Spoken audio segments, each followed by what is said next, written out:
Programa Palavra Espírita.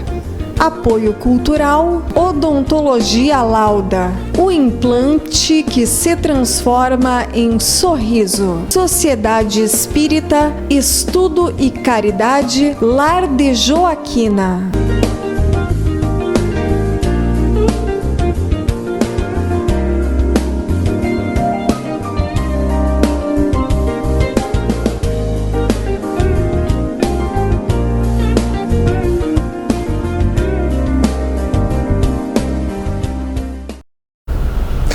Estamos iniciando mais um programa Palavra Espírita, agradecendo aos nossos apoiadores culturais Lar de Joaquina e Odontologia Lauda.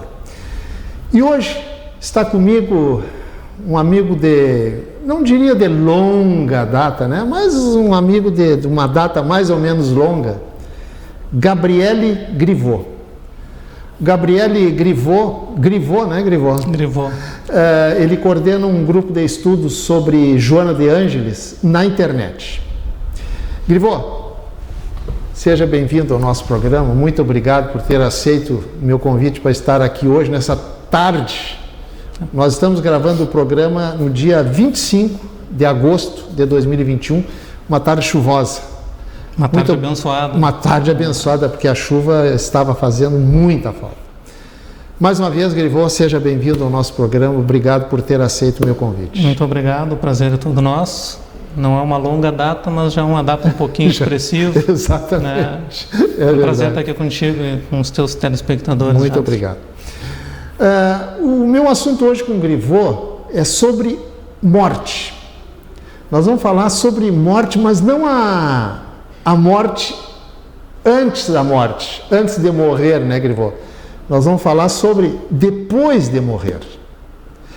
E já de imediato, Grivot, eu te pergunto o seguinte: desencarnei, ou seja, morri, e daí? É uma ótima pergunta, Jader. Tem até um livro motivacional a respeito do assunto, do nosso irmão Leon Denis, contemporâneo de Kardec. Sim. E morri, e daí? É a grande questão. A gente pode dizer que do primeiro suspiro, já é o primeiro suspiro em caminho da verdadeira vida, do retorno. Mas não fugiremos ao tema. No momento que o ser humano desencarna, sua vida, sua consciência permanece, seu espírito permanece, sua alma permanece. Não importa o credo que você tenha, a denominação que você dê, o importante é que tenhamos consciência de que o espírito permanece vivo. Ou seja, não morremos. Quer dizer, nós continuamos a viver, digamos assim, viver? Continuamos a viver no outro lado da vida. Continuamos a viver com as mesmas impressões que temos no mundo físico, e exatamente no momento em que os laços se rompem definitivamente, porque os laços que prendem a alma, o espírito, nós espíritas sabemos que tem uma pequena diferença aí entre alma, espírito e perispírito, mas para generalizar, no momento em que a alma ou o espírito se desprende do corpo físico em definitivo, este espírito guarda as mesmas impressões que tem como se estivesse encarnado. Traduzindo, dores físicas, vontade de beber água, se ele se afinizava com algum tóxico, com os tóxicos, com a abstinência, se ele se afinizava com o sexo desregrado, ele segue na abstinência deste sexo desregrado, se ele possuía desvios de comportamento, como, por exemplo, o furto, a maledicência, ele segue se afinizando com essas mesmas impressões, com essas mesmas atitudes que ele tinha enquanto espírito encarnado. Falaste dores físicas. Sim, mas ele não tem mais o físico, esse físico aqui. Como é que ele sente dores físicas?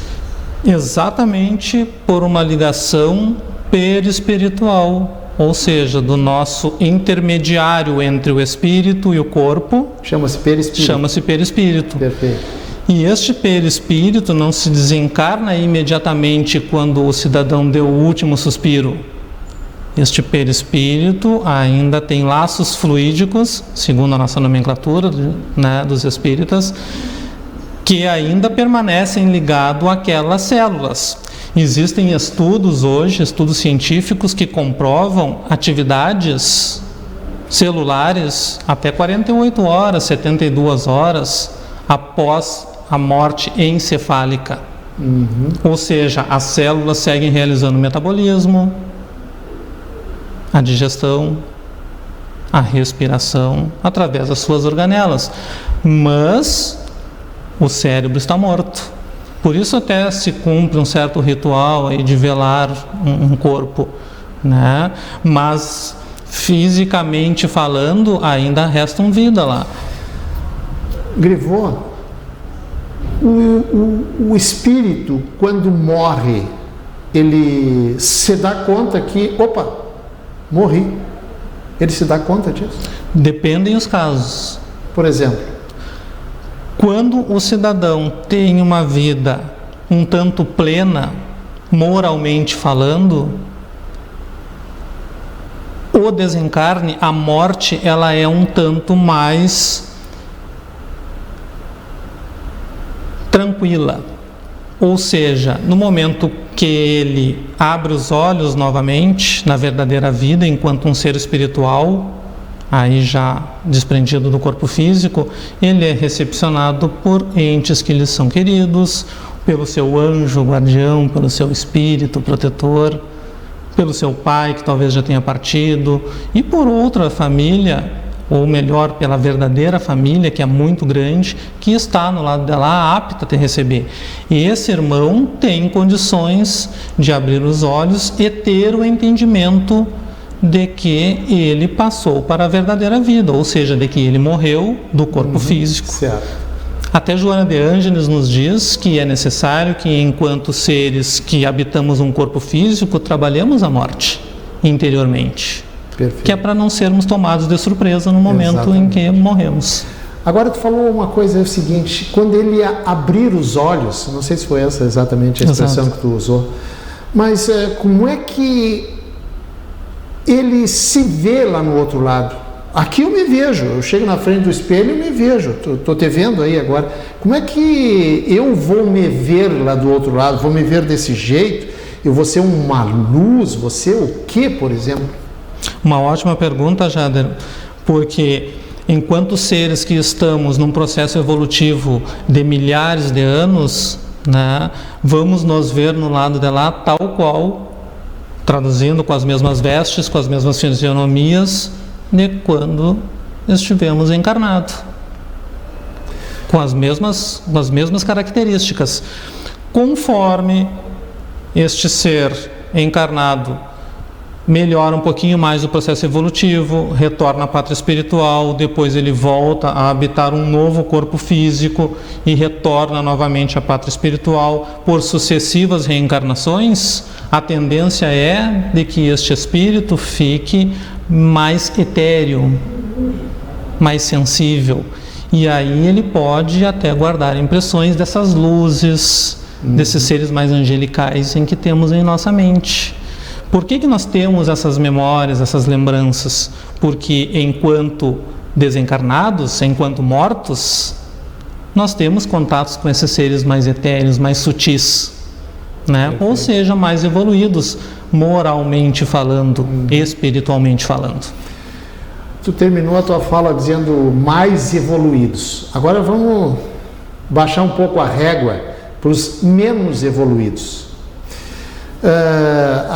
O Espiritismo diz que não existe céu, não existe inferno, não existe purgatório, mas ele fala em umbral. Eu não terminei a minha pergunta, vou completar. Umbral é, assim como no catolicismo, é um lugar, por exemplo, o inferno. No Espiritismo, o umbral é um lugar, é um umbral, para lá vai todo mundo. Explica, fala sobre umbral. Que foi André Luiz que trouxe essa nomenclatura, né? Isso, essa denominação está no livro Nosso Lar, isso, né, da série toda, que se não me engano são 16 volumes.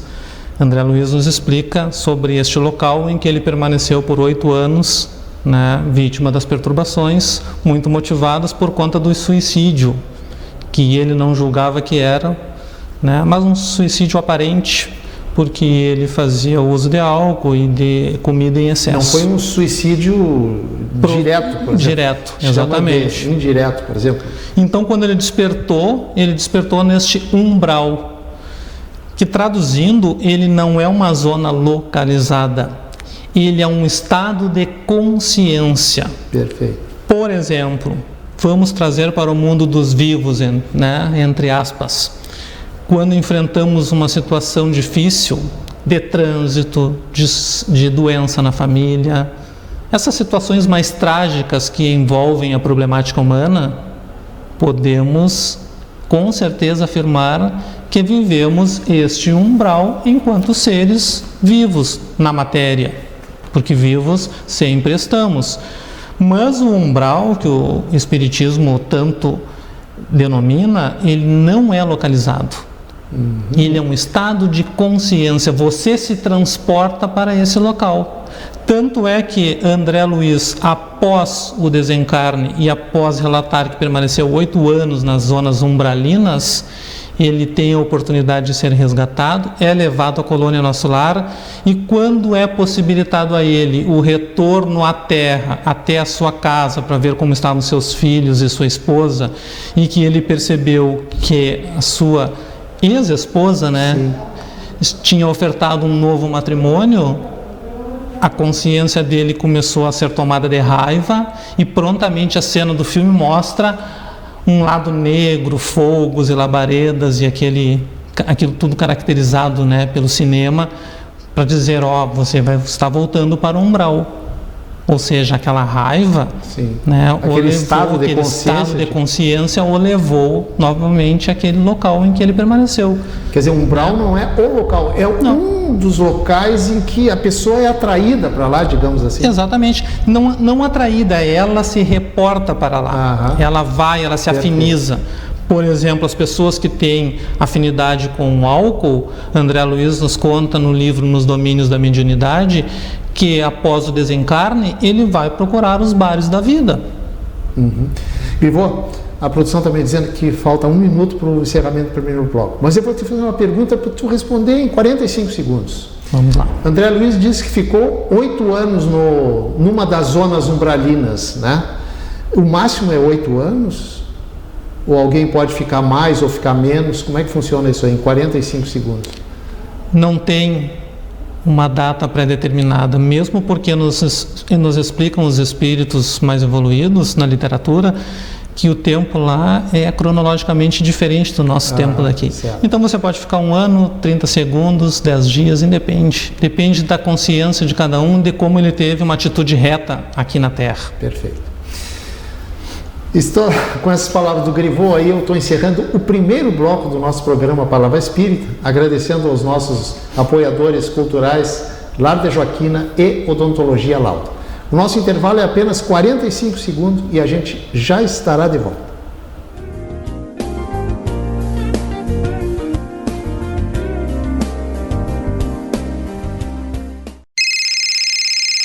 Uma conversa pode transformar uma vida. Por isso, compartilhe conosco aquilo que você não divide com mais ninguém. O CVV está com um número novo. Ligue 188. A ligação é gratuita de qualquer localidade do estado. Atendimento 24 horas. Disque 188 e converse com um de nossos voluntários. CVV, Centro de Valorização da Vida. A linha que faz você seguir em frente. Programa Palavra Espírita. Apoio Cultural Odontologia Lauda. O implante que se transforma em sorriso. Sociedade Espírita, Estudo e Caridade, Lar de Joaquina.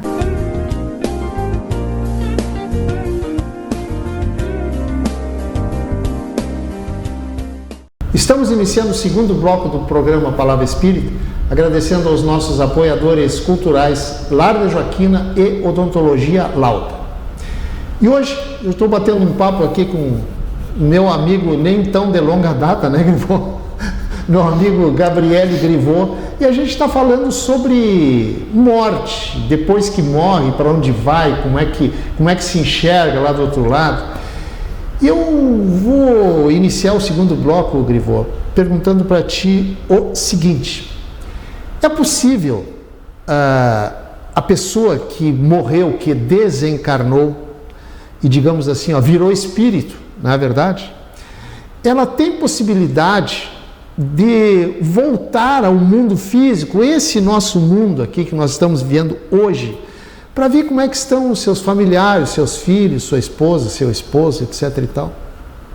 Com certeza, Jader, e amigos que nos assistem, porque no momento em que o espírito se desprende do corpo e que ele vai enfrentar esta perturbação que falamos antecipadamente, ele permanece rodeado dos seus familiares, até mesmo na casa onde ele habitava, achando que dirige o mesmo carro, que vai para o mesmo trabalho. Após ser assessorado pela espiritualidade, né, mais evoluída e conduzido a uma coluna espiritual, ele vai passar por um processo de calma interior, né, mas não é um processo que vão aplicar nele, ele vai ter que desenvolver esta calma interior, ou seja, ele vai ter que entender que já não habita mais um corpo físico, será designado a ele algumas tarefas, e aí, conforme o seu merecimento, o bônus hora, para quem assistiu o filme O Nosso Lar, conforme os seus bônus hora, ele retorna, né, para acompanhar a evolução ou não dos familiares que permanecem na Terra. Mas não é comum que isso aconteça imediatamente. Perfeito. Requer um tempo, como tudo na vida. E por isso, talvez estas zonas umbralinas criadas pela nossa mente sejam mais perturbadoras. E talvez por isso permaneçamos mais tempo nessa situação, porque temos essa necessidade de nos comunicar com aqueles que ficaram. Mas o Espiritismo nos ensina que somos um ser único, individual, responsável pela nossa caminhada, e que os nossos irmãos de jornada têm a caminhada deles. É aquela velha história, quando se fala que criamos os filhos para o mundo, né? Eu gosto de dizer que nós educamos os filhos para o mundo, porque em algum momento da vida eles vão romper os laços aqui enquanto vivos e vão ter uma vida particular. Começa verdadeiramente a individualidade dele. Exatamente. E assim é quando retornamos à pátria. Também temos aqueles que vão nos prender lá, pai, mãe, avós, tios, pessoas que nos foram. Grivot, morri, ok? Ok. Eu sou levado para algum lugar ou eu tenho, digamos, o direito de dizer não, eu não quero ir para lugar nenhum, quero ficar aqui? Tenho direito. Os espíritas chamam de livre-arbítrio, a livre escolha.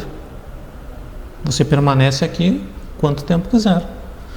Agora, quem é mais esclarecido vai ter o entendimento de que permanecer aqui não é uma boa opção.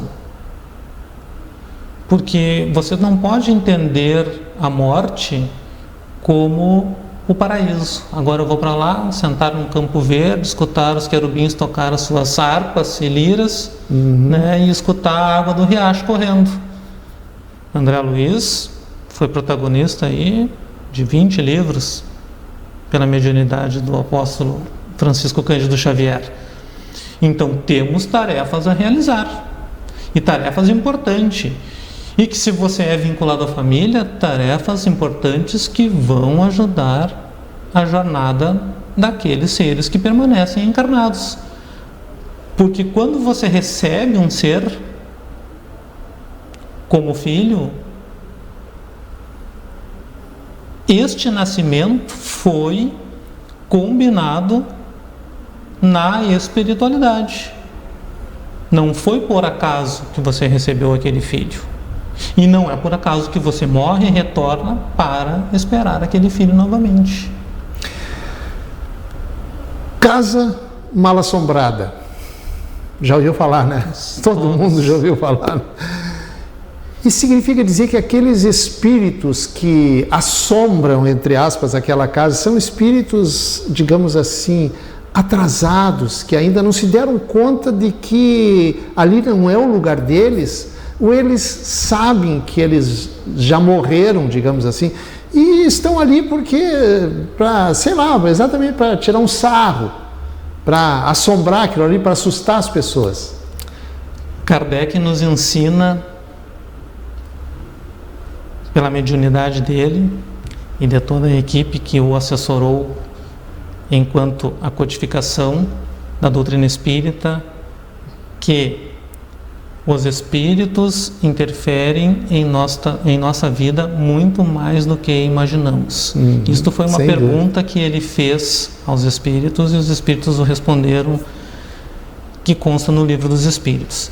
Então, estes espíritos que permanecem nas casas em que a literatura, o lúdico chama de casa mal assombrada, são irmãos que ainda não conseguiram desapegar-se da matéria e tampouco daqueles entes queridos que permanecem ali e que podem permanecer ali por séculos. E neste momento em que a mediunidade é tão falada, tão desenvolvida, algum serzinho encarnado, algum ser humano, pode perceber, né, que existem assombrações nesses locais, que nada mais é do que os seres que ainda permanecem aferrados à matéria. Grivô, novamente, morri, certo? Fui lá para o outro lado da vida e estou vivendo lá. De repente, eu vou... atenção, eu quero reencarnar aí, certo? É assim que acontece? Não é assim.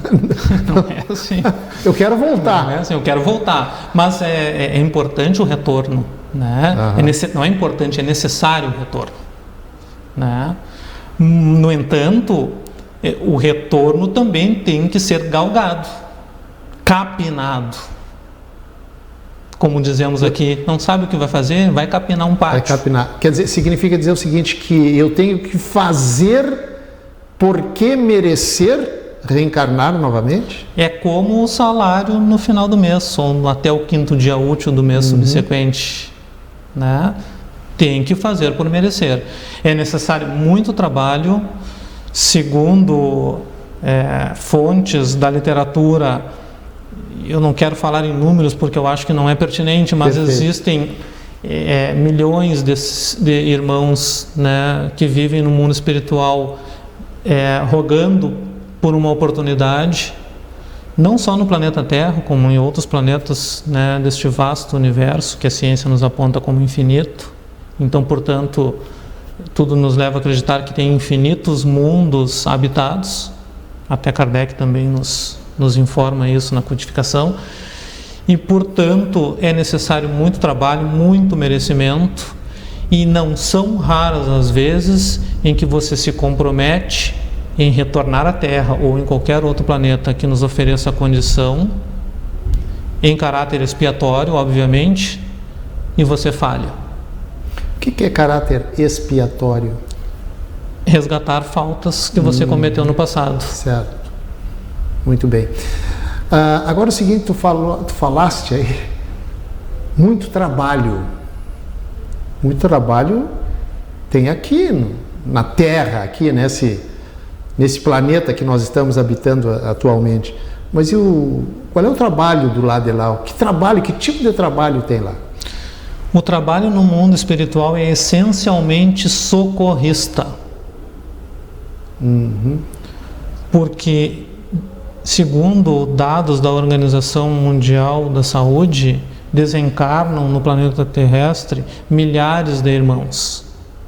E estes irmãos necessitam de um apoio, desde o momento em que nós falamos anteriormente, em que eles abrem os olhos no lado de lá e estão perturbados e necessitam de amparo, até o momento de prepará-los para voltar.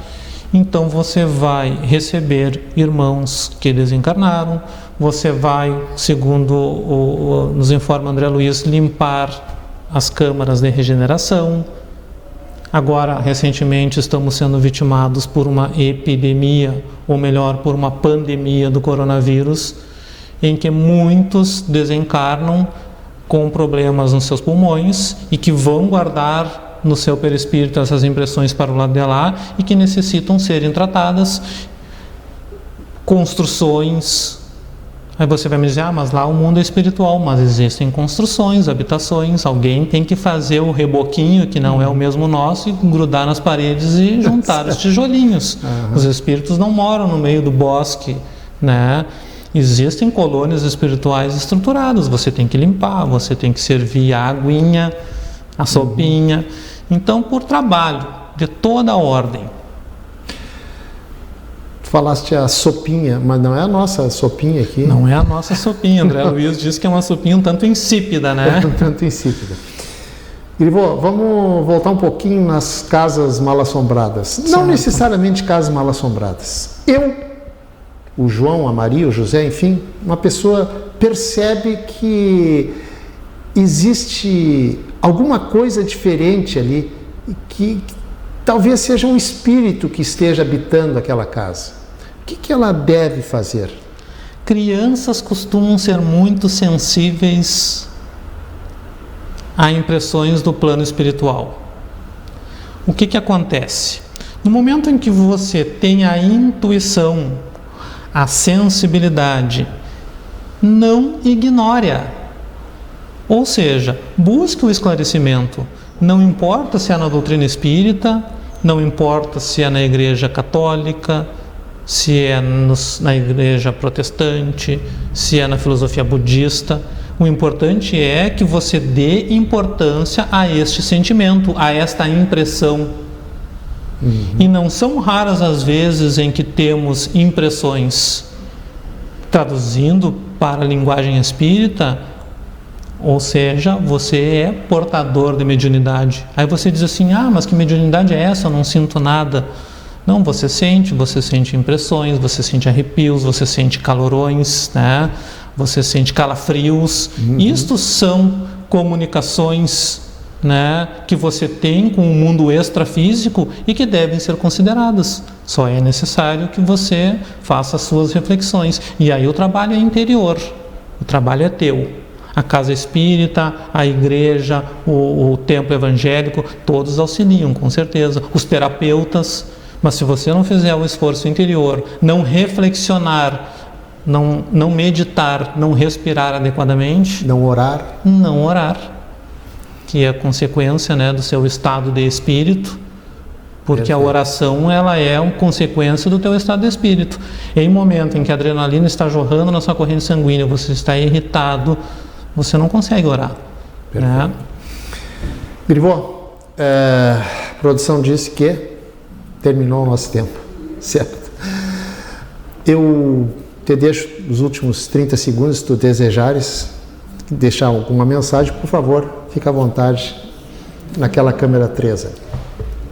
É importante que nos comuniquemos com aqueles irmãos e irmãs que já partiram ou que até mesmo nem vieram ainda habitar o corpo físico nesta mesma existência nossa. Um pai, uma mãe que já se foi, ou o próprio Mestre Jesus, que não é seu contemporâneo hoje, mas ele, Jesus, o Cristo interior que tenho em mim, é que norteia nossas vidas. E em épocas de pandemia, em que a humanidade tanto reclama por vacinas, nós, espíritas, irmãos, evangélicos, católicos, temos que nos conectar com o Mestre Jesus. Esta é a mensagem que o venerando apóstolo do bem da humanidade, Francisco Cândido Xavier, Edivaldo Pereira Franco e tantos outros nos deixam. Muito obrigado, Jader. Grivô, quem agradece sou eu, por tu ter aceito vir aqui nessa tarde chuvosa, Abençoado. bater um papo aqui nesse programa, que tenho certeza que é um assunto que muitas pessoas têm curiosidade, certo? Tá bom, Meu amigo, muito obrigado. Muito obrigado, saúde, felicidades, Realmente. vida longa. Para todos. Para ti, para tua filhinha, para tua esposa. Muito obrigado. E com essas palavras estou encerrando mais um programa Palavra Espírita. Muito obrigado, um abraço e até o nosso próximo encontro. Tchau. Programa Palavra Espírita. Apoio Cultural Odontologia Lauda. O implante que se transforma em sorriso. Sociedade Espírita Estudo e Caridade Lar de Joaquina.